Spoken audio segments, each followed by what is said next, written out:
Alright everyone, a bit of a shout out to Timcast actually, because that's where I first became aware of this intriguing story. Link in the description, archived of course, from Vice actually. They've been doing stuff like this lately, and I think some of these sites, other than like CNN and MSNBC, they just lie out to your face, but the sensationalist side of bullshit has been coming mainly from groups like Vice and Salon, groups that are that size, and I think I know why.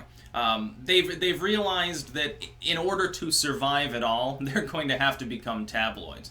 That is, that they have to pander to certain small groups of people that are very fervorous in their beliefs, and then just keep feeding them the same rehash nonsense over and over. This fits in with the worldview of the far left, like the post-progressive era. I look at, by the way, as a little aside, I see the progressive movement, which is, termed regressive by its critics, as being almost traditionalistic after a fashion. They seek to make like the Obama-era mentality the new tradition, and they vigorously defend it, and they've actually become moralistic in so doing. They're acting a lot like actual traditionalists do. This article here, and it's really funny, and for those of you who haven't seen Timcast, you should see his as well, is claiming that historical accuracy is a euphemism. That is, that if you insist that games that are predominantly about history, if you insist that they have some degree of historical accuracy, there weren't a lot of females on D-Day, for instance, that there's something wrong with you. That's sexism. If you claim that back in medieval Europe there were not large predominant groups of African individuals, people from the continent of Africa roaming around in most of Europe at the time, other than to some degree within the southern shores and areas where the Moors had been and so forth, the Ottoman sort of transplanted culture maybe. If you attempt to insinuate that that's racism or you're xenophobic or something, and he points out, well, there are also like, cyborgs in these games, as it's like cyborg Hitler and stuff like that, which is fun. Here's what I would say.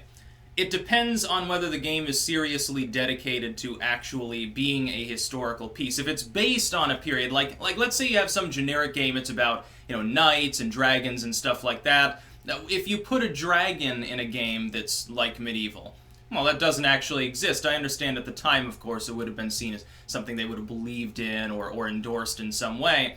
If you've got a game like that, though, and it's more on the fantasy side than it is straight up pure history, and you want to put, like, whatever characters, or character creation, of course, being more and more customizable, of course, kind of breaks the canon in some cases, but if you want to do that, nobody should have a problem with it. Like when people are on the left and they're like, oh, we're going to make a game, and it's basically like the all-female version of World War II, or like a My Little Pony World War II game or something. Okay, it's not purely historical.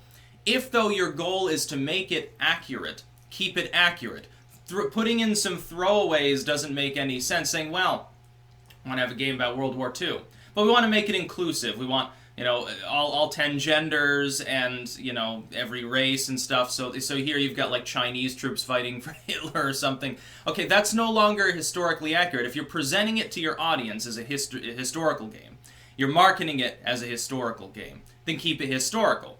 If that's not your primary intent, nobody really cares. No, I mean, they're trying to say that people have a problem with this sort of behavior, with the breaking of historical accuracy by some of these gaming studios, is evidence that those gamers, it's basically like, post-Gamergate stuff, well, gamers are all like neckbeards, they hate women, they're all white and male, and that's simply not the case. I have a feeling that a lot of the people that are pissed off are themselves of other races or genders other than white male. But you're never going to know this reading this article, because they want to cast it off as basically the white boys club doesn't want inclusivity in gaming.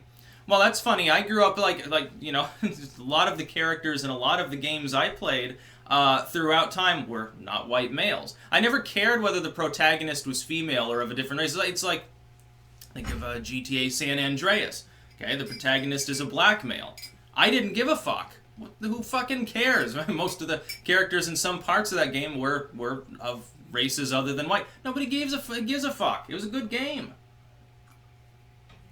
Oh my god, I'm so outraged. I have to play as this black character. And by the way, there wasn't really much in the way of character customization at the time. Unless you're using cheat codes or something to change a skin tone or the facial shape, or import some other skin or something. You were playing as CJ. You were a black male, and it was a good game, and nobody fucking cared. That's the whole thing. And the thing is, forced inclusivity. Okay, that's one thing. Again, if it's a fantasy game, whatever, nobody cares.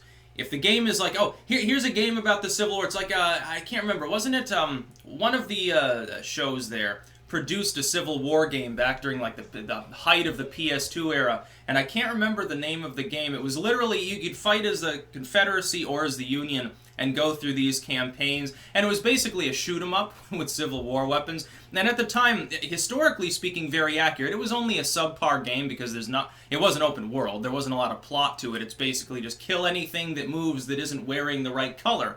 I can't remember exactly. I think it was the History Channel actually developed it. I think that was in the early 2000s. It was a decent game, at least at the time. If they had put in, well, here's your all-black squad here of Confederate soldiers, and they're led by a female colonel or something, that would have broken the basic idea of the game. It was pure history. That's what they were going for. Just accuracy in the shoot-'em-up form. And it was, not a very long game, which was one of my main bitches about it at the time. Or you'd think of like Medal of Honor Frontline. Okay, here we're playing Medal of Honor Frontline, but you play as a German that defected, a German female who defected. No, you're not special forces or a sniper or a partisan or anything. No, you just fucking defected, and now for some reason you're fighting for the U.S. Army and landing on D-Day. Never happened. Simply is not historically accurate. The use of that term is not a euphemism. The use of that term is saying there are objective bits of history we can witness, that we can see did in a documented sense occur, and of course there is some leeway. There are some parts of history that are not fully fleshed out, but if you're talking about like the Civil War, pretty well documented. If you're talking about any modern combat, fairly well documented, unless the CIA gets involved, of course, or maybe the remnants of the Stasi or something. No, if it's modern combat, it's all on Wikipedia and everything. Like within hours of something happening, it's fully documented from 10 angles by a smartphone anyway.